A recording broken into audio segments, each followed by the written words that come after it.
স্নান হয়ে গেছে। শুভ জন্মাষ্টমী সবাইকে। মায়ের বাড়ি থেকে ফিরে এসেছি, আর ফিরে এসে কোকোকে স্নান করালাম। এই যে আমার কোকো, কোকো হে হে, কোকোর খাবারও হয়ে গেছে। আমি এবার যাবো স্নানে, সরি পুজো করতে। তো সকালবেলা একবার ভোগ পেয়ে গেছে গোপাল, সেটা আমার শাশুড়ি মা দিয়েছেন। আর এবার আমি যাব। শরীরটা মনটা কিছুদিন ধরে তো ভালো না, তো সেইভাবে কোনো কিছুরই এক্সাইটমেন্ট নেই। আর ইউজুয়ালি যেহেতু গোপাল বাড়িতে আছে, পুজো না করলেই নয়।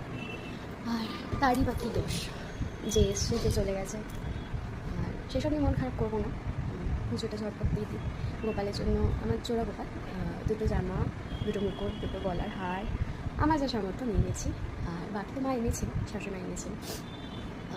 ওনার জন্য ভোগ রান্নাও হয়েছে। ইউজুয়ালি সেটা সকালে ফল টল দিয়ে পুজো দেওয়া হয়েছে। আমি এখন একটু মিষ্টি দেবো, আর ওখানে আমার কার্তিক রয়েছে, তাকেও একটু দেবো। চলো বেশি দেরি করবো না।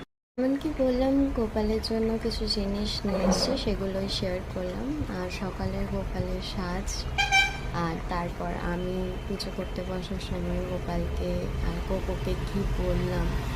কোকো অ্যাকচুয়ালি গোপালের সব খাবার খেয়ে নেয়, কার্তিকেরও সব খাবার খেয়ে নেয়। আমরা যখন থাকি না সামনে, ও লুকিয়ে লুকিয়ে খেয়ে ফেলে।